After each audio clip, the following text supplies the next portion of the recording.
angry though. Nobody telling me anything besides giving me their condolences and trying to give me items like lemonade or coffee, each met with, "Stephen." No.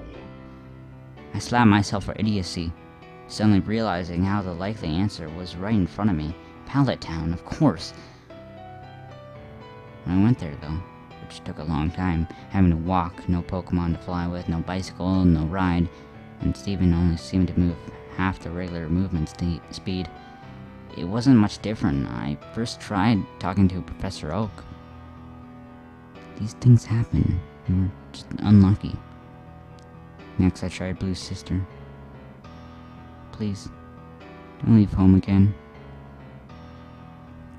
Rin's mom wouldn't even talk to me at all. With nowhere else in mind to go, I walked to the west, finding the house from the beginning, which I had never entered since leaving Pallet Town. Inside was Mike, but talking to him was just as useless. Mike, I'm so sorry. I pondered for a moment. If this really was the ending, Stephen doomed to do nothing but roam Kanto in misery, haunted by the memories, forced to listen to everyone's concerns about him. As a last-ditch effort to do anything, I went to the bedroom and walked over to the bed. Stephen, I'm going to sleep. The screen faded to black for a moment, but then slowly faded back in, the world having a black tint to it. The Mike's sprite lying in the other bed. I assumed this meant it was night. Stephen. I'm going to do it. Do what? Again, I had no idea. Tried inspecting everything in the room. Nothing happened. As soon as I left the house, another dialogue. It can bring her back. It can do anything. What in the hell was it? Something that could do anything? I couldn't for the life of me figure it out. Wandering about, I tried to leave Pallet Town the usual way. Not that way. He wouldn't go any further. I tried the homes. Screw them. I quirked my eyebrow at that, forgetting for a moment this was not a real Pokemon game. The vulgarity just took me off guard.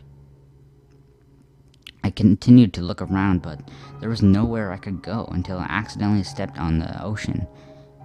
And Stephen walked right in, only the upper half of his sprite visible, like the swimmers you encounter in the Cerulean gym. I didn't know he could swim. The missing one. Missing one? I paused for a moment. No, he couldn't possibly mean that. I hadn't tried the missing no trick on this hack yet, but it just fit too well. That had to be what he meant. I surfed all the way towards Cinnabar.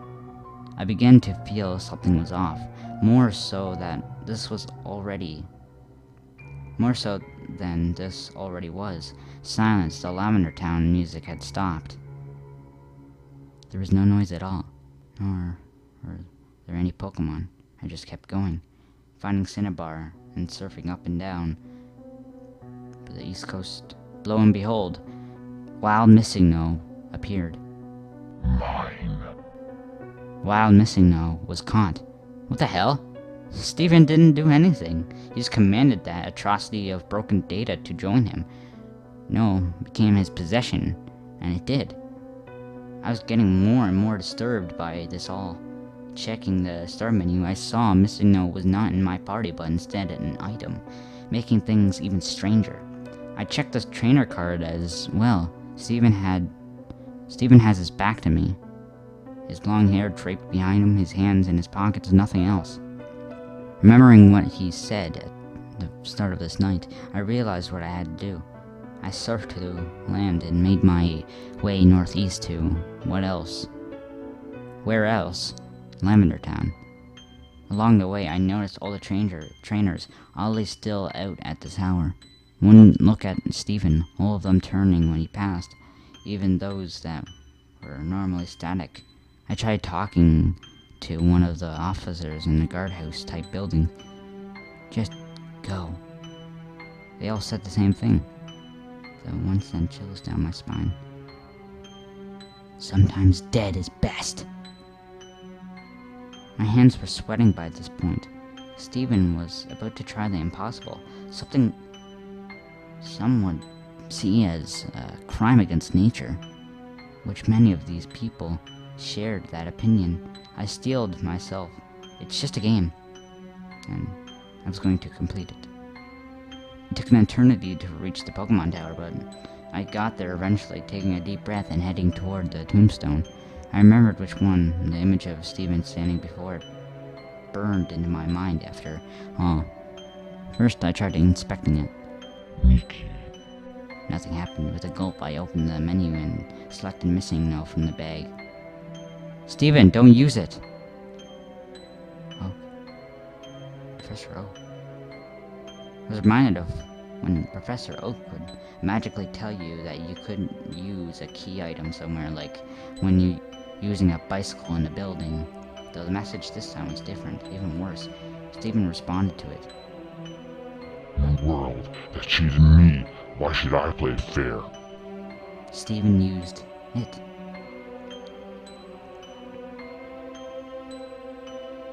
Stephen obtained. What in God's name did I obtain? I couldn't tell you, because the game took away my control. Without my input, Stephen began to leave the tower on his own. Walking single step by single step, the Lavender Town theme started again as he left the tower, and began his excruciatingly slow journey against my will.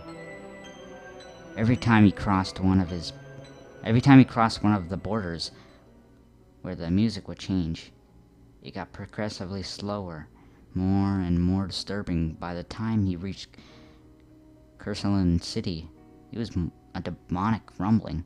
I just stared, watching him, trying to guess where he was going, but it was getting more and more obvious. He was heading to Pallet Town. The music had all but stopped when he got there, playing single note by single note. He went exactly where I had guessed, right to his own house, inside and up the stairs. At this point, there was no music. Stephen moved step by step, stopping at his brother's bed, turning to face him. At first, I thought the game had froze. He didn't do anything, simply stood there, and I couldn't move him. I did, however, find out that I could open the pause menu. I was terrified to look, but I couldn't stop myself. I selected his trainer card. There was a low growl noise like a distorted Pokemon cry. Stephen was looking at me again, directly at the screen. He was hunched over, his bangs obscuring his face. His hair was wild and feathered out. Between his bangs, there wasn't even a face at all. Just black, two red eyes looking straight forward. A white grin, contrasting with the darkness. That wasn't all. His name was now S! 3V3N. I couldn't look away, my eyes glued to his not breaking contact for some time. My vision was getting blurry until I couldn't see very well. My face grew wet. I was crying like a baby. There was nothing I could do to hold back the tears. I was with this boy from the start. I built him up to greatness, and was then forced to watch his decline after a tragic accident. And now, he was this thing, this abomination.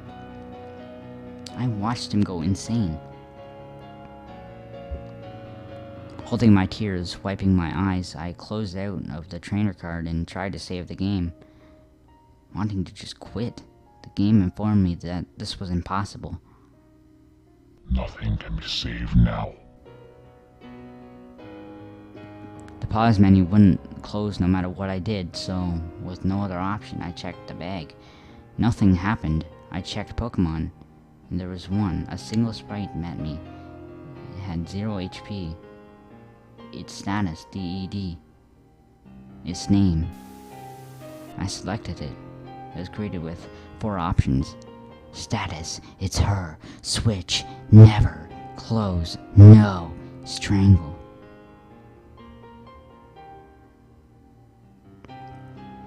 My fingers shaking, I selected Strangle. and the menu closed, showing Stephen in the room again.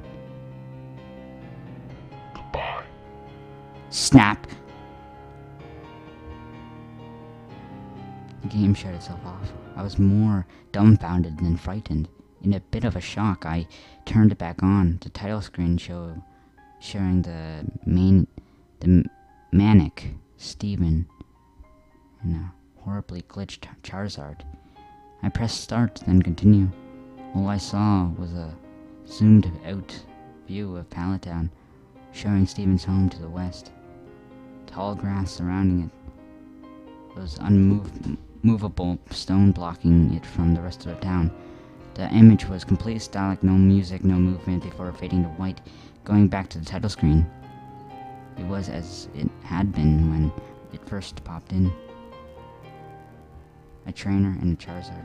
I attempted to hit continue. No.